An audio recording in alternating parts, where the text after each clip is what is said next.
우리나라에서는 사막을 보기가 힘들지요. 그런데 이스라엘과 같이 중동 지방에는 사막이 많이 이루어져 있습니다.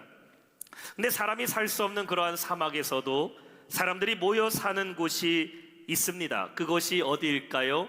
바로 물이 나오는 오아시스입니다. 여러분, 오아시스를 보신 적이 있습니까? 온통 주변에 저 모래 사막밖에 없지만 오아시스에서는 나무가 자라게 되고 그 나무에 열매가 맺어지게 되고 사막의 물을 찾아 헤매던 동물들이 오아시스에서 목을 축이게 되고 그 오아시스의 나무들이 활활 자라면서 커지게 되면은 그곳에 사람들이 모여 살기 시작하는 한 마을이 이루어지게 되는 것입니다. 사막길을 걸어가는 사람에게 희망의 장소는 어디일까요? 바로 물이 솟는 오아시스입니다. 제가 군대를 제대하고 2003년도에 처음으로 이스라엘 성지순례를 간 적이 있었어요. 그 당시 지금은 없어진 코스인데 그때는 이집트에서 이스라엘을 버스로 이동하는 그런 성지순례 코스가 있었습니다. 그 이후에 테러가 일어나게 돼서 지금 비행기로 이동하게 되는데 그 이집트에서 시내산을 본 다음에 이스라엘 국경까지 가기 위해서는 그 시나이 반도를 건너갈 때에 사막이 이어지게 됩니다. 버스 기사 가이드가 얘기하더라고요. 앞으로 차 타고 한 8시간, 10시간은 이동을 해야 된다고. 끝도 없는 사막이 펼쳐져 있는데요. 돌 사막이죠. 우리가 상상하는 멋진 그림이 있는 혹은 미국에 있는 나무들, 선인장들이 있는 사막이 아니라 진짜 돌하고 흙막 있는 사막길을 한 8시간 정도 운행하고 가야 될 길이었는데 4시간인가 6시간 정도 갔을까요? 한 마을에 잠깐 들려서 우리말로 하면 레스트 에리어, 휴게소죠. 거기서 잠깐 이제 식사를 하고 다시 이동하는 그런 곳을 들린 적이 있습니다. 온통 사막인데 그 물이 나오는 장소, 다시 말해 이 오아시스, 거기에 사람들이 쉴 수 있는 공간을 만들어 놓고 잠깐 쉬었다 가는 포인트를 저희가 방문하게 되었어요. 사막길을 걸어가는 사람에게 희망의 장소는 바로 아무것도 없는 사막에 물이 솟는 오아시스입니다. 그런데 그 오아시스에서 물이 끊어지지 않고 계속해서 생수가 넘쳐 흐르게 되면은 결국 사막의 공간은 좁아들게 되고 오아시스의 공간은 넓어지면서 그곳이 사람이 살만한 동네로 바뀌게 된다라는 것이죠. 우리가 오늘 본문의 말씀을 통하여 메마른 우리의 삶을 내가 살아간다 할지라도 물된 동산과 같은 삶으로 우리를 변화시켜 주시고 또 우리의 모든 삶의 필요를 채워주시는 그 축복의 샘이 끊어지지 않게 하시는 하나님의 은혜를 경험하는 우리 모든 성도 되시기를 주님의 이름으로 축원합니다. 우리가 오늘은 설 명절 예배를 드리고 있어요. 우리가 새해 복 많이 받으세요라고 명절에 인사를 하지만 사실 아무리 사람이 사람에게 새해 복 많이 받으세요라고 인사를 해도 그 복이 그 사람에게 전해질 수 있는 것은 아닙니다. 우린 단지 복을 받으시라는 기원만 할 수 있겠지요. 여러분, 복은 누구로부터 받아야 될까요? 복은 하나님으로부터 받아야 될 줄 믿습니다. 민수기 6장 24절에 말씀하고 있어요. 여호와는 내게 복을 주시고 너를 지키시기를 원하며 The Lord bless you. 하나님이 너를 복 주시기를 원한다라고 말씀하고 있습니다. 우리 좌우에 계신 분들과 다시 한번 인사하실 때 우리 한번 이렇게 인사합시다. God bless you. God bless you. 하나님이 여러분에게 복을 주실 줄 믿습니다. 오늘 여러분 말씀을 통하여 우리의 삶에 물된 동산과 같이 생수로 채워주시는 하나님의 은혜를 경험하는 귀한 시간 되기를 주님의 이름으로 축원합니다. 그렇다면 하나님이 주시는 축복은 과연 무엇일까요? 오늘 말씀을 통해 3가지로 함께 은혜를 나누기를 원합니다. 오늘 말씀의 첫 번째 축복은 바로 기도에 응답하시는 하나님입니다. 9절에 말씀하고 있어요. 내가 부를 때에 나 여호와가 응답하겠고 내가 부르짖을 때에 내가 여기 있다 하리라. 우리에게 주신 하나님의 첫 번째 축복이 무엇일까요? 하나님이 우리의 기도에 응답하신다라는 것입니다. 우리가 부르짖을 때에 하나님은 우리와 함께 하심을 나타내신다라는 것이죠. 몇 년 전에 저희 사모와 제 아들 성민이가 미국에 가 있은 적이 있었어요. 저는 혼자서 한국에서 있었던 적이 있었습니다. 한 몇 주 정도 있었는데요. 처음에 가족들이 다 떠나고 제가 혼자 집에 있는데 며칠 동안은 참 좋더라고요. 모처럼 만에 나 혼자 산다.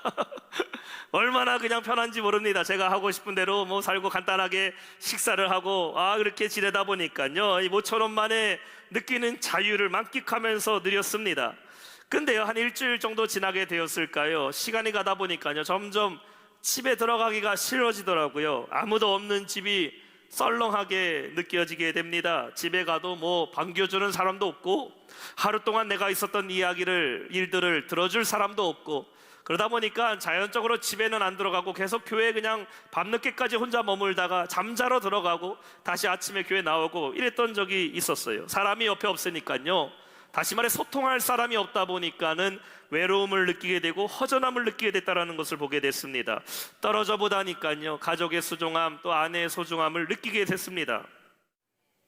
아브라함이 하나님과 대화하잖아요. 하나님이 아브라함을 부르셨고, 내가 너로 큰 민족을 이루게 하리라, 너 집에서 떠나라. 하나님과의 대화가 이루어지게 돼요. 야곱이 하나님과 대화했어요. 야곱에 대한 몸의 대화죠. 천사와 씨름하면서, 하나님 나에게 복을 주시지 않는다면 나 여기서 죽을 각오로 내가 덤비겠습니다. 그는 하나님과 대화했어요. 요셉은 꿈을 꿨어요. 꿈속에서 하나님과 대화를 했습니다. 요셉은 깊은 감옥 안에 들어있을 때에도 하나님이 나와 함께 하신다는 영적인 대화가 끊어지지 않았어요.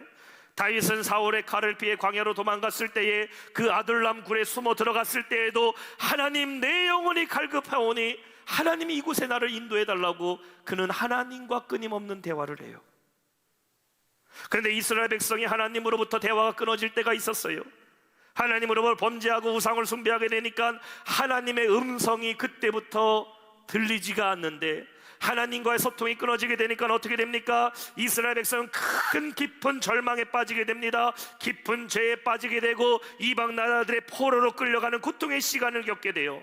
하나님과 소통이 이루어질 때는 우리 영혼이 가장 행복한 순간이지만, 하나님과 내가 끊어지게 된 순간부터 인간에게는 가장 불행한 시작이 시작된다는 것입니다. 그래서 앤더 슈샤크는 침묵이라는 책에서 이렇게 말해요. 하나님의 응답 없는 침묵은 손톱 및 가시보다 더 고통스럽다고 말하고 있어요. 여러분, 손톱에 발톱에 작은 가시가 박혔다고 생각해 보세요. 아무것도 하지 못합니다. 이거 작은 건데, 아무것도 아닌 건데, 이것이 내 살갗을 파고 들어갈 때에 그 고통이 얼마나 우리를 극심하게 만듭니까? 하나님과의 소통이 이루어지지 않는 것이 당장의 내 삶에는 아무런 변화가 일어나지 않아요. 기도하지 않아도 변화가 없어요. 예배 드리지 않아도 내 삶에 변화는 없습니다. 말씀을 보지 않아도 여러분 삶 그대로 살아갈 수 있어요. 그러나 하나님과의 소통이 끊어지게 된 순간부터 우리의 영혼은 깊은 탄식에 빠지게 된다는 것이죠. 근데 성경은 오늘 우리에게 말씀하고 있는 거예요. 9절에 말씀합니다. 내가 부를 때에 나 여호와가 응답하겠고, 내가 부르짖을 때에 내가 여기 있다 하리라. 여러분, 하나님의 이름을 부를 때에 하나님께서 여러분께 응답하심을 믿으시기 바랍니다. 내가 하나님을 부르짖을 때에 하나님이 내가 여기 있다 말씀하셔요.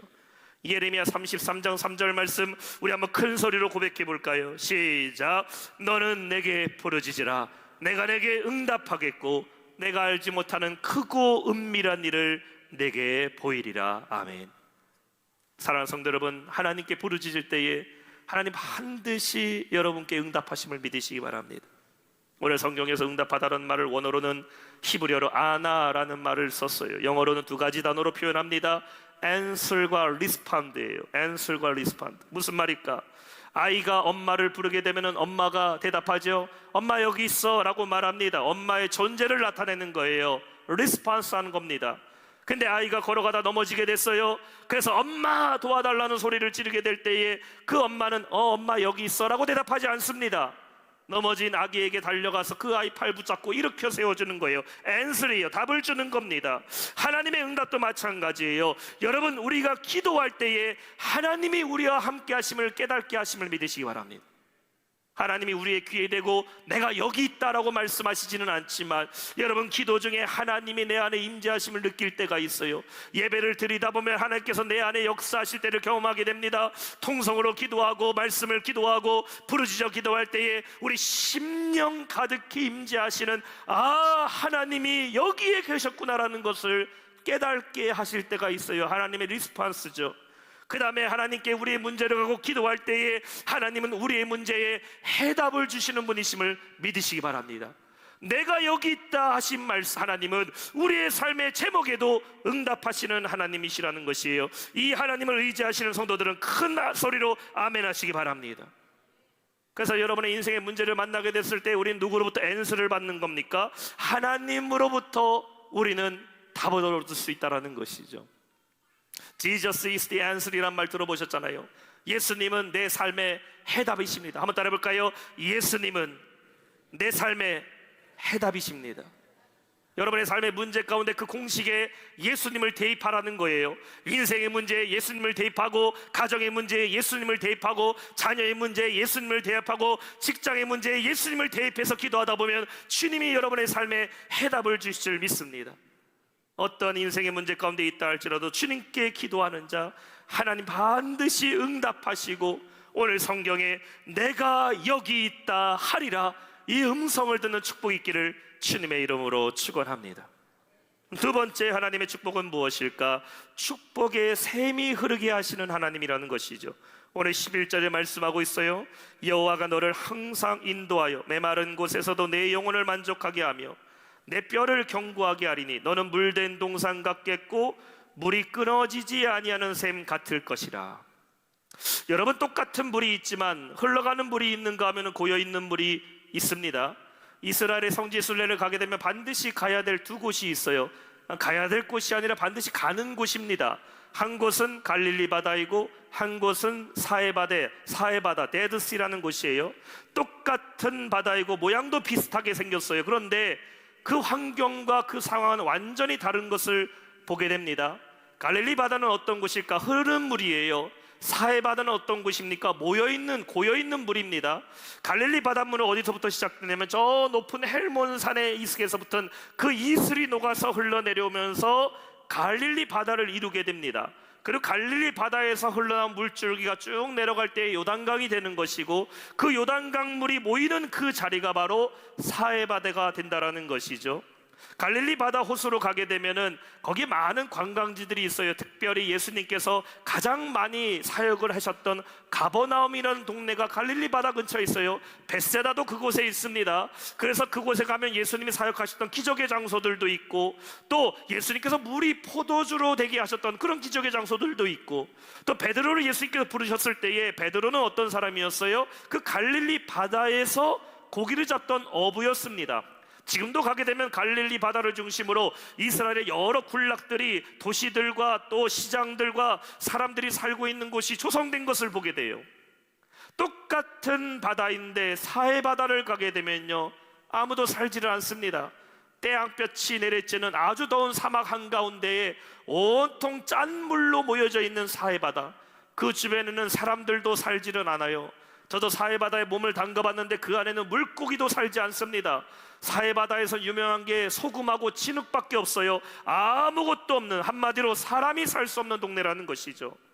물도 가만히 보게 되니까 똑같은 바다라 할지라도 흘러가서 사람을 살리는 물이 있는가 하면은 고이업 있는 고인물이 있다라는 것이죠. 오늘 본문에 하나님께서 우리를 인도하여 주시는데 뭐라고 말씀하고 있어요? 11절에 메마른 곳이 물된 동산같이 되게 하리라 라고 말씀하고 있어요. 메마른 곳이라는 것은 소망이 없는 땅을 말하는 것입니다. 원어의 의미는 말라버린 지역이에요. 말라버린 지역, 사막이죠. 씨앗을 뿌려도 싹이 나지가 않습니다. 물을 갖다 부어도 그 물이 고이지 못하고 땅바닥 밑으로 다 흘러가 버리고 증발해 버려서 날아가 버리는 땅을 말하고 있어요. 여러분, 우리 인생을 살아갈 때에 처음부터 옥토와 같은 인생을 살아간 사람이 누가 있겠습니까? 우리말에 맨 땅으로 헤딩한다고 모든 사람들의 시작은 어떻게 보면 메마른 땅에서부터 맨 땅에서 시작할 때가 있어요. 아무것도 이루어지지 않는 인생의 사막과 같은 메마른 땅을 만날 때가 있습니다. 뿌린 대로 거두면 얼마나 좋겠냐마는, 때로는 열심히 뿌려도 거두지 못할 때가 있어요. 내가 노력하면 다 된 줄 알았는데, 노력하고 힘을 다해도 아무리 사람의 방법을 다 동원해도 우리가 이루어지지 못하는 메마른 땅을 만날 때가 있어요. 우리는 그때에 누구의 인도하심을 받아야 될까? 하나님의 인도하심을 받아야 될 줄로 믿습니다. 오늘 11절 전반절에 이렇게 말하고 있어요. 여호와가 너를 항상 인도하여. 이게 중요합니다. 따라합시다. 여호와가 너를 항상 인도하여. The Lord will guide you continually. 여러분, 하나님이 우리의 삶을요 항상 인도해 주셔야 돼요. 여호와가 너희를 가끔 인도하여, 여호와가 너희를 1년에 한 번 인도하여, 이거 아닙니다. 축복받는 성도의 삶을 보게 되면 하나님이 항상 그를 인도하셨다라는 거예요. 한순간도 하나님의 인도하심을 놓치지 않는 것입니다. 그렇게 하기 위해서는 어떻게 해요? 날마다 우리는 하나님의 인도하심을 구해야 된다는 것입니다.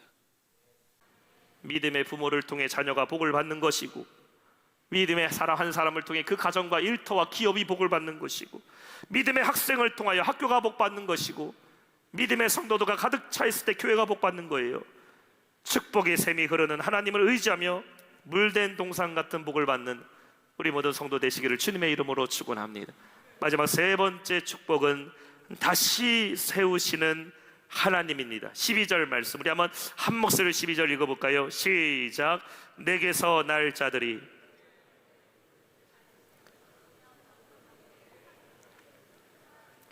너를 일컬어 무너진 데를 보수하는 자라 할 것이며 수축하여 거할 곳이 되는 자라 하리라. 아멘.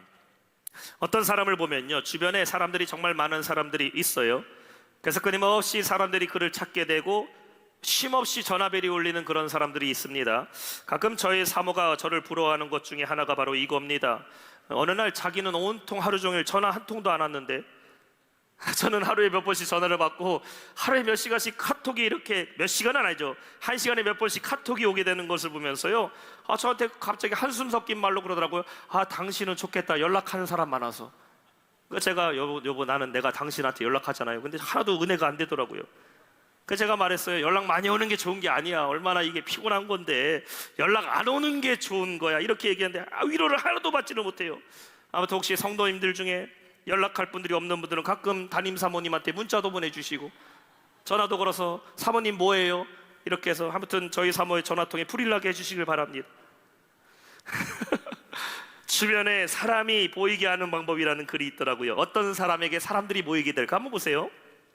첫 번째, 큰 꿈을 가지고 도전하는 입지전적인 사람 주변에 사람이 몰린다라고 말합니다. 꿈이 있는 사람에게 사람들이 관심을 갖게 돼요. 두 번째는 어려운 상황에도 긍정적인 사람 주변에 사람이 몰린다라는 거. 오늘 우리 학생들 오늘 예배 드리는데 여러분, 우리 학생들 뭐 인싸 아주 그렇게 생각하잖아요. 누구에게 사람들이 몰릴까? 어려운 상황에도요 긍정적인 사람, 그러니까 자꾸 말을 부정적으로 하고 네거티브하게 말하면요 사람들이 별로 안 좋아한다라는 것이죠.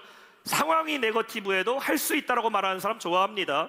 세 번째는 뭐예요? 깔끔하게 자기 자신을 가꾸는 사람 주변에 사람이 몰린다라고 말합니다.